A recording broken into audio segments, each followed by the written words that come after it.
Oh, ay te, bakit? Yung parcel na na-receive mo, hindi mo man lang ba tiningnan yung loob bago mo inihatid sa bahay? Tingin nga. Yung parcel mo? Sana bago mo tinanggap, binuksan mo muna, tiningnan mo yung loob. Bakit ko naman titingnan ng loob nun? Hindi naman akin yun. Mali ang pinadala ni seller. Sana man lang tiningnan mo bago mo pinaalis si rider. Nakakainis tuloy. Mali! Sana tiningnan mo muna bago mo hinatid sa bahay. Nabunuhan ko na. Ako pa naghatid. Sa susunod kasi, ipipm mo ko, itetext mo ko, andito na yung parcel ko. Pwede ko bang buksan? Para makita ko kung tama ba yung pinadeliver ni rider o kaya pinadala ni seller. Kasi, Hindi ko na kasalanan yun kung nagkamali man si seller ng bigay sa'yo. Bakit?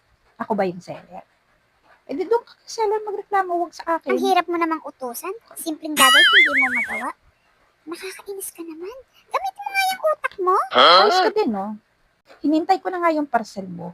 Inabot na nga ako ng alas 10 kakahintay.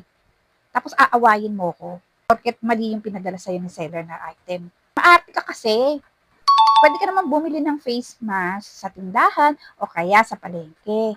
O order ka pa online. Ano ba pinagkaiba nung wala naman, di ba? At saka inabonohan ko ng 2 beses yung parcel mo. Nung last week, inabonohan ko 575. Tapos, hinatid ko pa rin sa inyo. Tapos hindi mo ko binayaran. Tapos eto ko na naman. Nag-order ka na naman. Tapos inabonohan ko na naman 350. Sabi mo, babayaran mo ko. Asa na bayad mo? Nakakadalawa ka na. Tapos may aawayan mo ko porket mali pinadala sa'yo ni seller. Baka umorder ko, wala akong pambayad. Ginagawa mo pa akong delivery rider. Dito mo na nga binabaksak yung item mo. Dito mo na binabaksak yung parcel mo. Tapos aawayan mo pa ako. Diyos ko. O, asa na yung bayad mo? Nakakadalawang parcel ka na. 500, tsaka 300. Almost 900 na yung utang mo sa akin. Ha? Wala pa kasi akong pera eh. Pasensya na. Tapos pag nababanggit yung utang mo, sinisingil ka, walk out. Huwag ka umorder kung wala kang pabayad, ha? Hindi naman dito bahay mo. Dito mo ibabaksak yung order mo.